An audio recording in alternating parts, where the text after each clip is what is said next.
Hi, Roxy Keller here again, and thank you for joining me as I continue to bake my way through the Great British Baking Show challenges.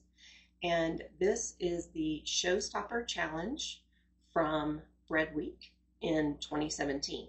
So this Showstopper challenge is that the contestants have to make a bread sculpture. They have to use 3 different types of bread or bread recipes, and they have to use colors, natural colors. So they have to use colors that come from natural sources, plants, spinach, beets, things like that. So I am going to make a bread sculpture that is a flower. Not surprising, I'm a botanist. And so I have this pizza baking pan, and I put a piece of parchment paper on it. I used a little bit of baking spray so that it would stay in place, and that's where the sculpture will go eventually to go in the oven. But of course, first we need to make all of the dough. They need to rise a couple of times, and then I'll be ready to make the flour. So let's get started. All of my recipes are from immaculatebites.com. I found a website that gave quite a number of different types of bread recipes, leavened, unleavened, yeasted, unyeasted, all sorts of recipes. So it was called the Ultimate Guide to the Different Types of Bread or something like that. So the first one I'm going to make is breadsticks. There's nothing particularly unique about this recipe for breadsticks. It's just that you form them into breadsticks and put some sort of garlic butter on them afterwards. I'm not going to do that part, but this is going to be my red colored dough. I'm going to make a red, a yellow, and a blue for my flour.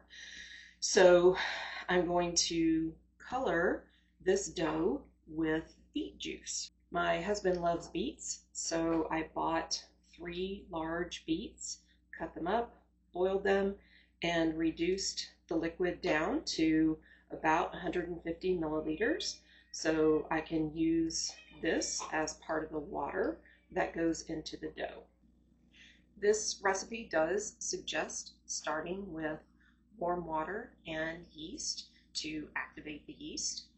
It says you don't have to do that if you have instant yeast, but again, I just like to do it. I like to watch the yeast be active.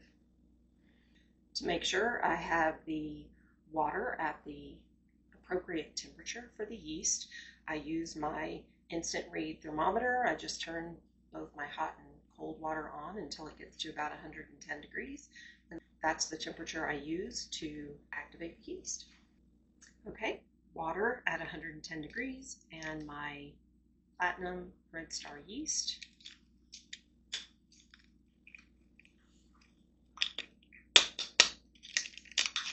I buy these online from Red Star. So I'm going to let that sit, and while that is activating, I'm going to melt 4 tablespoons of butter. It says unsalted butter, but I'm going to use salt. Okay, my yeast is active, so I'm going to add that to the bowl, and I'm going to use my stand mixer to mix and knead the dough, and this recipe actually calls for that method. Of course, you can knead it on the countertop if you prefer. To my yeast, I'll add 2 tablespoons of sugar. 2 tablespoons of sugar. Before I add the salt, I'm going to add the flour. The salt will kill the yeast, so adding it right on top of the yeast doesn't seem like a good idea. So I'm going to add it after I add the flour, and that way the salt will get spread out before it starts touching any yeast. 4 tablespoons or 56 grams of melted butter. Again, I'm using salted.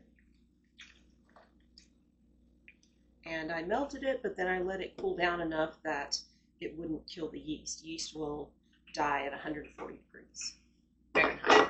the recipe calls for half a cup of milk, but I'm going to use my half a cup of beet juice. Look how red that is. I'm just going to stir this by hand. Okay, time to add the flour. It says to add 3 1/4 to 3 1/2 cups, or 406 to 437 grams of, now it calls for all-purpose flour, but I'm just going to go ahead and use bread flour. I'm going to start with the lower volume and add more if my dough is too wet. 406 grams of bread flour. Well, that's 423, so I'll start there. Mix that by hand. 1 1/2 teaspoons of salt. That is going to be so pretty with the red beet juice. I don't really think I need any more flour. It's better to add less flour now, especially because when I do roll it out, I'll have flour on the bench top, so that will add flour anyway. So I'm going to mix this with the dough hook. Let that knead for about 6 to 8 minutes. In addition to having the natural colors, of course they want the bread to taste good as well. So beets have a very earthy flavor, so I'm going to brighten that up, number one, with some sumac powder. So this is also red, so it'll just add to the red. And it has a very tangy flavor, kind of like lemon. I'm going to add 1 tablespoon of sumac powder, and I zested 3 little tangelos. So the zest of these 3 little tangelos, I'm sure people could use, 2 regular sized oranges or 3 little clementines. I'm going to go ahead and add that to this and then let it finish kneading. It needs to knead for about 2 more minutes. Okay, that dough has been kneading for at least 8 minutes. So I'm going to go ahead and turn it out into this bowl and then allow it to rise. This is where I want the size of my dough ball to increase by about double.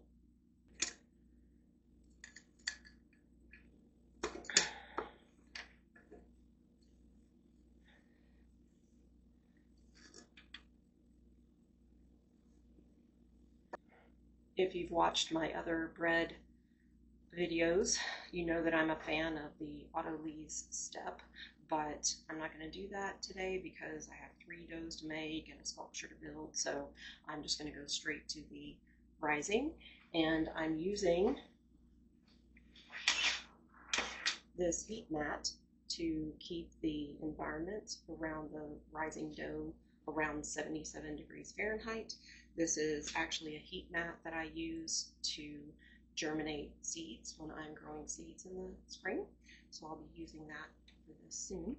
Anyway, for today, I'm using this as my proving warm spot. Of course, I'll cover that bowl lightly with some plastic wrap. While that is proving, I'm going to make the second dough, which is their homemade white bread recipe, again from Immaculate Bites. And this one I'm going to color blue. In order to get the blue color, I'm adding blueberry powder, and to get the flavor of blueberries, some dried blueberries, and then I'll add a bit of lemon zest to balance the flavor of the blueberry. Again, I'm going to activate the yeast in half a cup of warm water, so water at 110 degrees. Okay, my yeast is active, very active. Now I need to add 1 3/4 cup of milk. I have that here, plus a 1/4 cup of honey. So I'm just going to add that to this, bring it up to 2 cups, and a 1/4 cup of melted butter.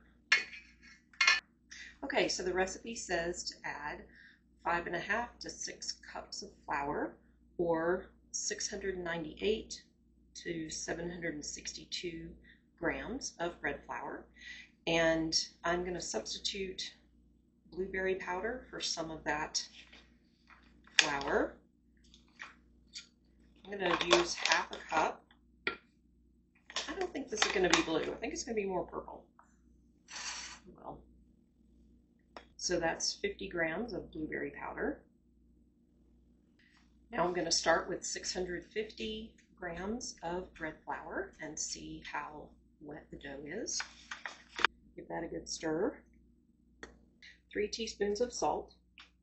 I'm going to stir between each one. I'm going to add the dried blueberries after the first prove. When I'm doing the first bit of kneading, I'll add the dried blueberries then. But I'll go ahead and add the lemon zest of 2 lemons now. And I have this cool product called lemon juice powder. It's a very strong, concentrated lemon juice flavor. And I'm going to add a bit of that in there too, just to make sure we get the nice tang of lemon. 1 tablespoon of lemon juice powder. I bought this online from King Arthur Baking. So I'm going to put that on the mixer, and with the dough hook, I'm going to let that knead for 8 to 9 minutes. Okay, so for my blueberry bread, I added the zest of 2 lemons, and I added the blueberry powder and the lemon juice powder, and I set the dough hook to mix, and it looked really wet, so I added 50 grams more of flour, and it still looked pretty wet, so I added another 50 grams, and to me it still looks pretty wet, but maybe that's because I didn't do the autolyse step, so the flour hasn't really had a chance to absorb the water. So I'm just going to go with it because I've already put more in than the recipe said. So I'm going to turn the dough into this bowl and then let it rise. It's a beautiful purple color.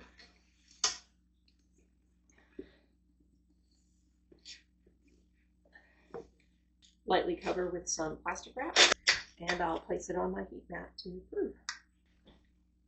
For my third bread, I'm making a brioche, and that one is naturally yellow to some extent because of all the eggs, and that will be my yellow bread.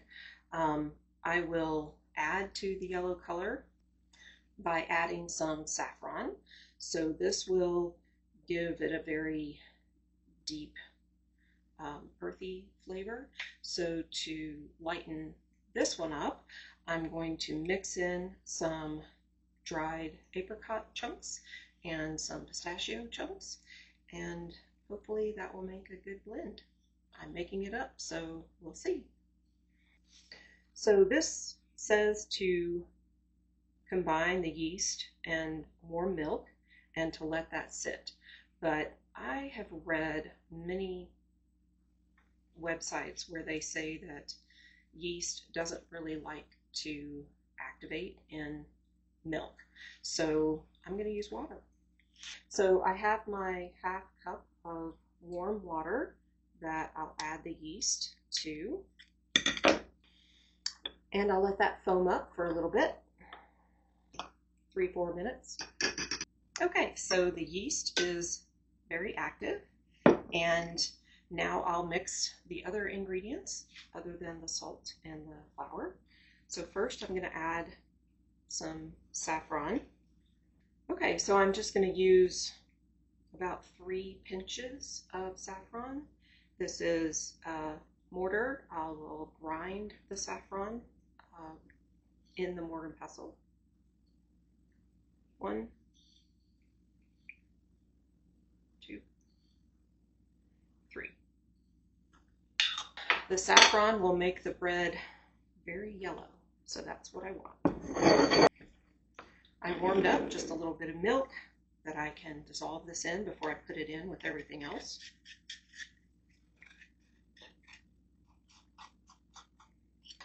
Okay, so into my mixing bowl go the yeast, the saffron. The recipe calls for 100 to 150 grams of granulated sugar. I'll split the difference and give it 125 grams. 125 grams of granulated sugar. This will be a pretty large batch of bread, and for any of the bread doughs that I'm making that there's too much for my sculpture, I'll just make some loaves of bread. Now the next ingredient is 5 large eggs at room temperature. I'm going to crack those into a bowl first, just so I can fish out any shells if they get in.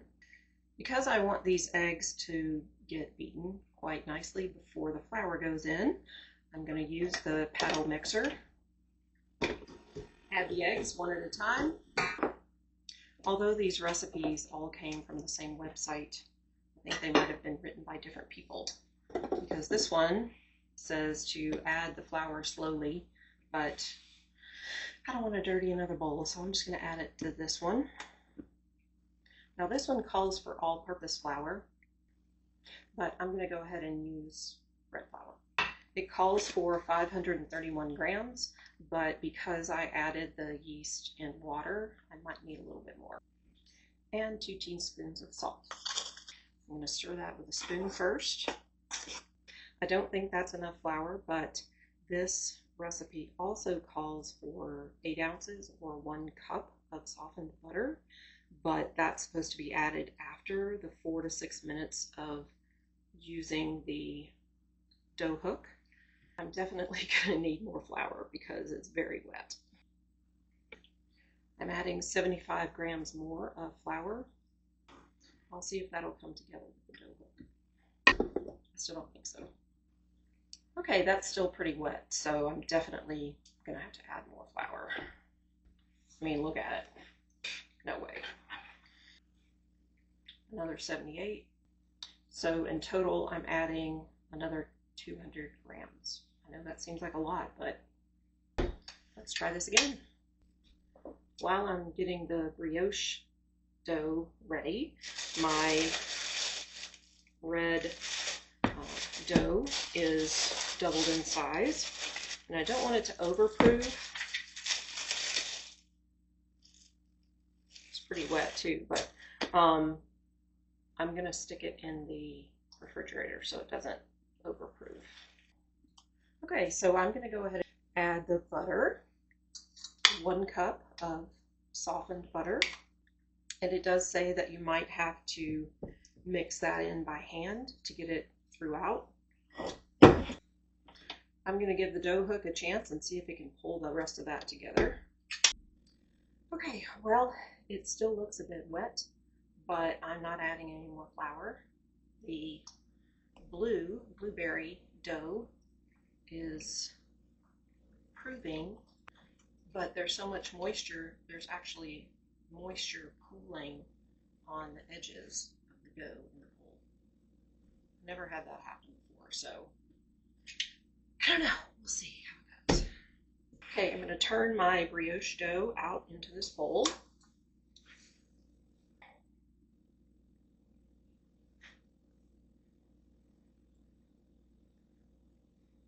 See, it's still pretty wet. Maybe it's these recipes, I don't know. Okay, I'm going to put this on my heating mat, and while this is proving, I'm going to clean everything up and get my mix-ins ready, because that will be the next step as I start to mold these for the flower shape. Okay, so I have my 3 doughs. I have the blueberry, which is definitely purple, the one with the beets and the sumac powder, kind of a maroon red color, and then the yellow one, which is the brioche. And I have my mix-ins, the dried blueberries. It's 200 grams of dried blueberries for this one. And for the brioche, I have 100 grams of chopped dried apricots and 100 grams of chopped toasted pistachios. Again, this is my artboard, and I'm going to start by making some red petals to go around the sides. I'm sure that I have more dough than I'll need, and any dough that I have left, I'm just going to make a loaf of bread out of. But to start, the dough is much more malleable right now than if I were to try to press it and press some of the air out of it. So I'm going to try to roll it out a bit, and then I'm going to cut the shapes of the petals out of it. I'm going to try to make all of my sections the same thickness so that they'll bake at approximately the same rate. And everything's going to be pretty thin, so I'm preheating my oven to 400 degrees. That's the oven temperature for the breadsticks. For a loaf of bread, I would set it for a lower temperature, like 350, so that it can bake the internal part as quickly as the external part. This is my template for the petal, the red petals, and I'm just going to cut these kind of like you do a cookie, except I don't have a cookie cutter.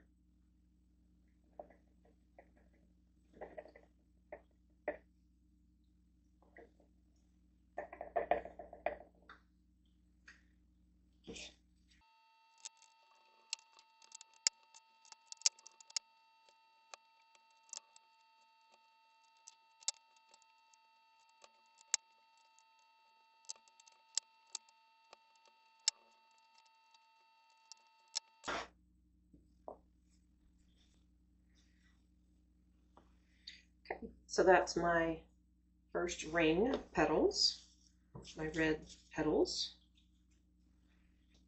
So I'm taking half of the brioche dough. This one's going to be a little bit of a challenge because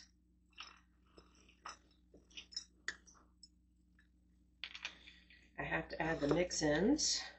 So this will toughen up. Actually, I guess I should do this all at once.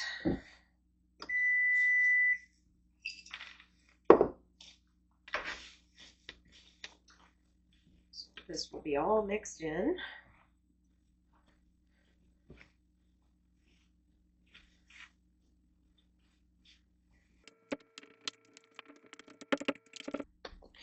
It's not too difficult to roll out because this dough is still so wet.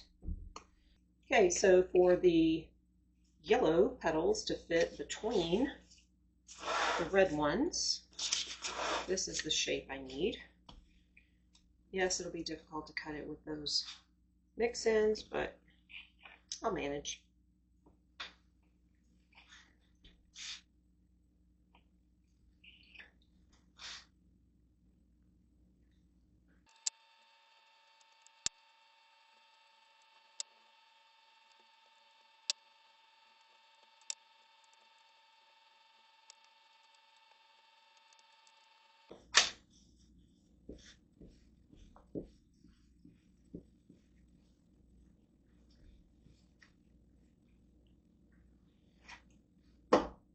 Okay, with this extra dough, I'm just going to put it in this pan to bake later.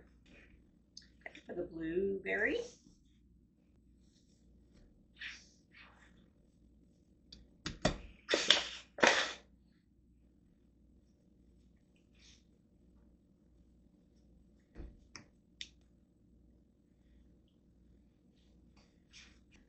this one might be a bit overapproved.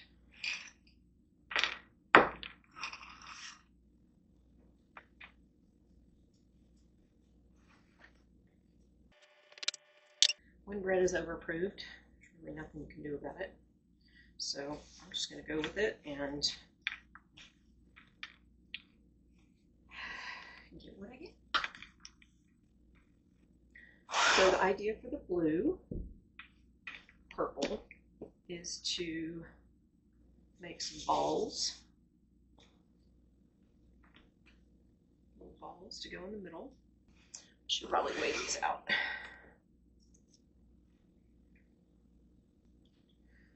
I should make them each 20 grams.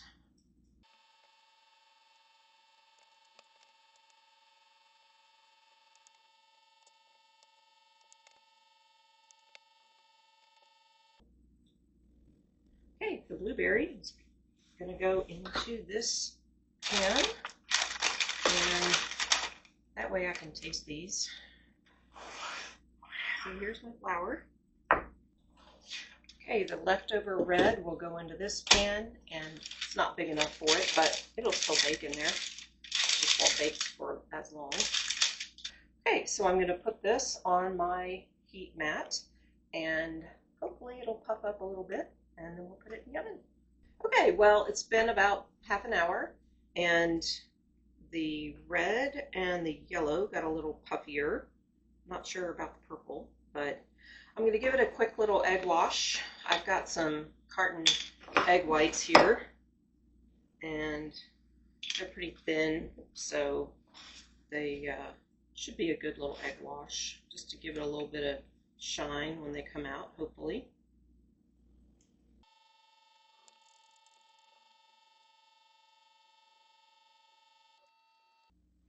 Okay, since they are kind of thin, it probably won't take more than about 12 to 14 minutes to bake, and I'll check some internal temperatures, and I'll be looking for 190 to 200 degrees Fahrenheit, and they should be done. Going in the oven. Okay, well, it's done. It only took 12 minutes, and I checked the temperature in multiple places, and it's 190 or above, so kind of looks like a pizza now, doesn't it? We'll give it a try. I'm going to reduce the temperature in the oven to 350 so that I can bake the loaves using the leftover dough that I have. I'm going to take this one to work and try to get people to give me an honest opinion about how the different ones taste, and I'll make sure to give an update before I post this video. So that is the end of this episode, and the next week on the Great British Baking Show 2017 is Caramel Week. So I think the first challenge, the signature challenge, is to make Millionaire bars. So I'm looking forward to that. I've never made those, and I have lots of ideas for good recipes. That is it for this week. Please let me know if you have any comments or suggestions about these bakes, and please like and share, and thank you for joining. Hi, I wanted to give you an update on the bread sculpture and how the taste went. I was feeling a little discouraged when I made those breads because I thought that they might be a little overproofed or too wet, something like that. But then I remembered why one of the reasons I wanted to make this video is to show people that you can bake, you can make mistakes, you don't have to have a perfect baking experience to have really good baked goods. And so I was surprised and very excited to discover that all three of the breads were tasty and had decent texture. The one with the beets and the orange, it's interesting, it smells kind of like a rye bread. I'm not sure why, but you can definitely smell the orange. And I had some of this morning. I toasted it and put a little bit of whipped cream cheese on it, and it was delicious. The people at school loved it, or at work. And this one, the one with the saffron and the apricots and pistachios, is delicious. Again, I can make toast out of it. It is a bit hard on the outside at this point. It's been a few days, but it's still quite soft in the middle and makes great toast. The blueberry bread, I actually made French toast with that the other day, and I'll put a picture of that up. So again, even when things don't seem like they're going right, you can still make delicious meals.